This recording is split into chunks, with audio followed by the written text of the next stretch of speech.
What's up? Welcome back to the channel. A little bit different. I'm here at my buddy's Omar's house. He's letting me borrow his badass lift. We're gonna do a how-to video. I'm replacing the oil pan on the truck. It's seeping out a little bit, and I decided to go with a PPE oil pan, deep one.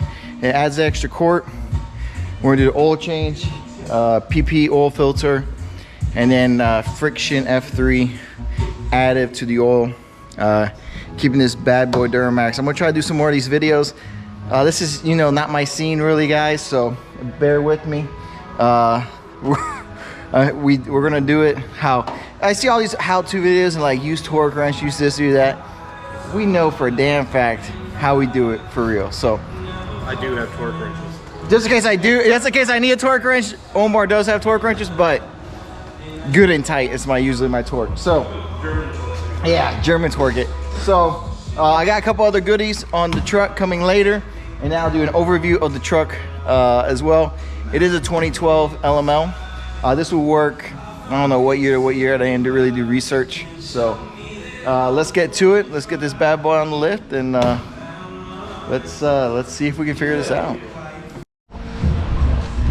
I don't know how much to videotape, but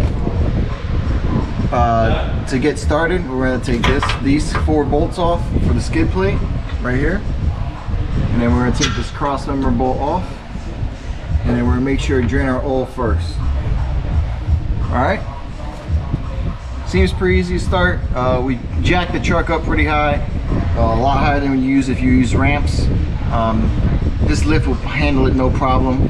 It's just me, I'm a little sketchy about being under the truck, but if it falls, the truck's high enough, they won't hurt me.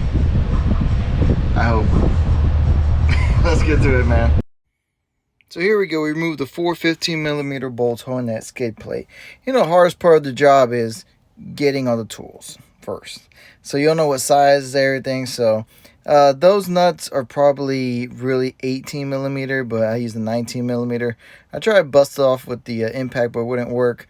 And you have to hold the backside to it too. So I got a crescent wrench to hold the backside. They end up 19mm worked just fine. Then pulling the centerpiece out, I had to massage it out, and I tried to use the whatever the material is made by that crescent wrench, and that did not work. So I got the big old crescent wrench out and decided to massage it. Then the new Allen pan bolts are 5mm, which I recommend getting one with a socket with a really long extension, which I didn't have, but I made it work. So we end up removing these bolts here. I think they're an 18. I use a 19.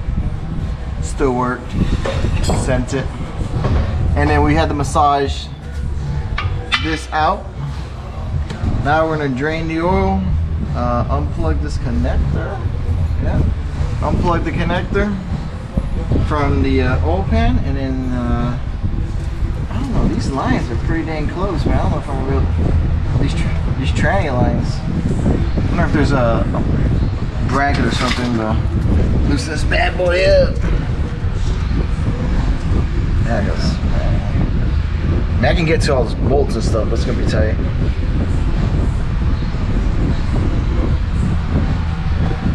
Once I figure it out, I'll let you guys know what I did.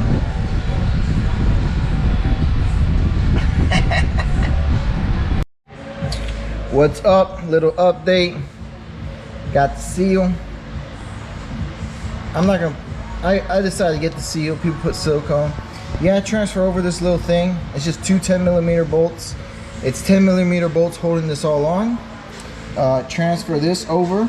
I knocked it out with a screwdriver, and then just popped it out, and then popped it in, clipped it back on, and then we're gonna put it back up. The kit comes with Allen heads, and to get the bolts out, you know, I said these bolts, sorry about the lighting, this is new to me.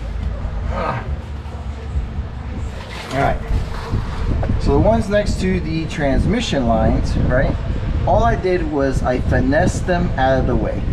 And then you need to get a, which I don't know where it's at,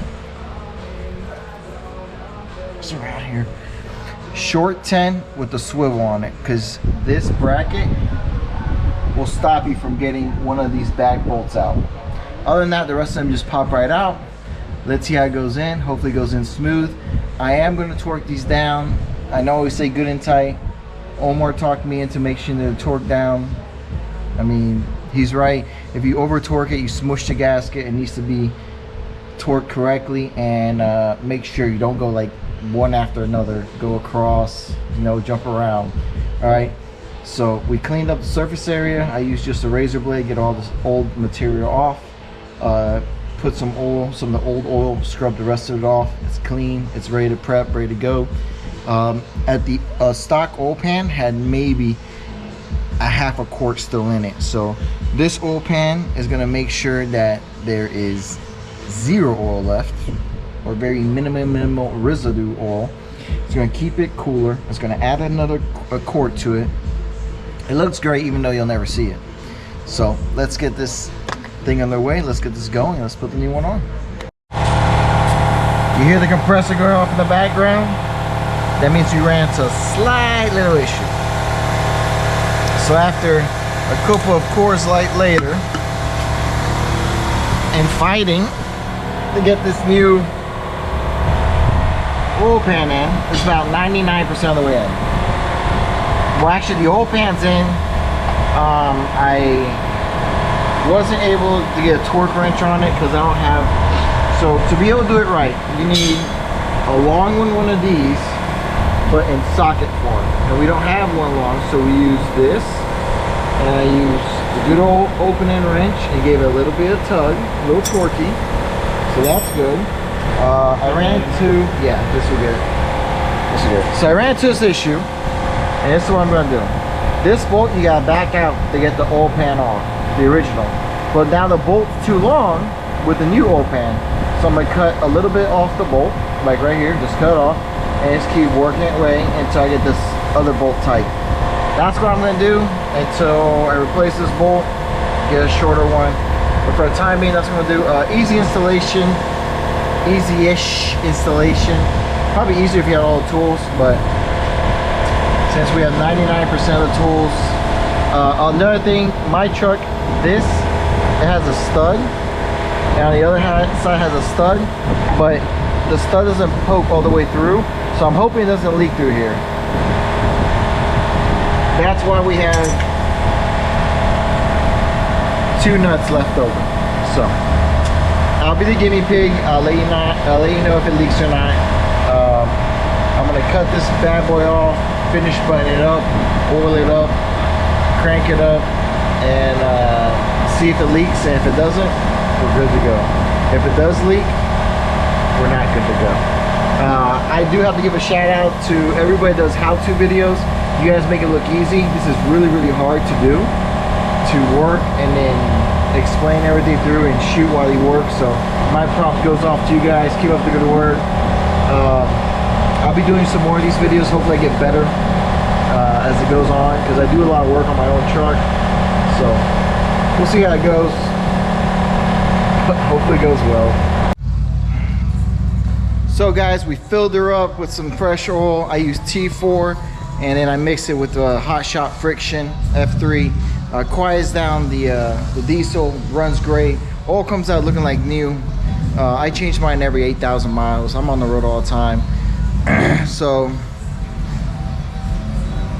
here we are, helping Omar put in this badass Oldsmobile he has. Beautiful looking car. So the job took me roughly 3 hours. All right, this Joe Schmo doing it on his own. Basically most of the tools. I would like the longer extension, like I said, but hope you guys enjoy this video. I'll give you a review afterwards, a little bit later, of how I liked it. But hopefully in the end, no more leaks after I check it again, because I'm gonna check it after 100 miles again.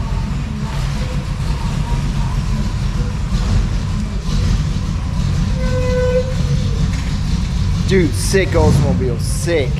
Love it.